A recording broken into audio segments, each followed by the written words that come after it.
and why is it important? Yeah, and that's the whole nature of the collective that I'm building because there's this idea, a misconception really, that in bee culture, which I'm obsessed with bee culture. I just love them. I love the way that they work together. There, and even I was wrong, right? When I first told my daughter about how to look at these friendships, I'm like, don't be the worker bee, be the flower, be the queen bee. Don't, and I was wrong. I had to come back later over time and really like think about it and process the culture of bees. Worker bees are amazing. They are actually the heartbeat of that hive, right? Not the queen.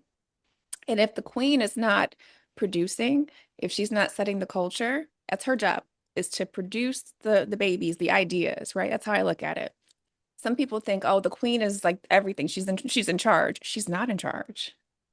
She is the one who has delegated really to all of her babies, all of her children. They're the ones really in charge. And if she stops producing, if she starts to secrete the wrong pheromones or she's just not up to snuff, they will swarm her, overheat her, and she will die and not make a new one.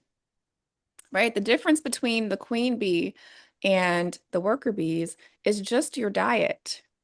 So when you think of it that way and you realize you're just like the difference between her and them is that she's just ingesting things and processing things differently, but they're the same and they are interdependent and reliant on each other, right? And so I have a client right now who is in her 60s. She was her in her worker bee phase recently.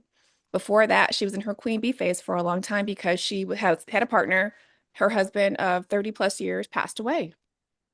That immediately threw her, instantaneously threw her into a worker bee phase, right? So she went from being the queen of her hive and really kind of being able to delegate and do what she pretty much wanted to, right? Back into being a worker bee, trying to take care of everything, trying to figure out everything, trying to handle business, trying to do, because all of a sudden she's a widow, right? And she was burning herself out over the last year. And what I shared with her is that's because you are not supposed to be in the worker bee phase right now. You are supposed to go to the flower phase.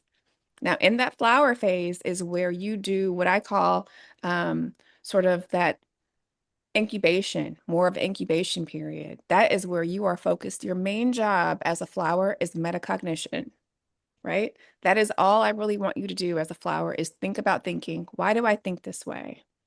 Why am I feeling this way? What is the why behind my what? Because when you take all of that data, all that metacognition data from your flower phase into your worker and queen phase, that's when you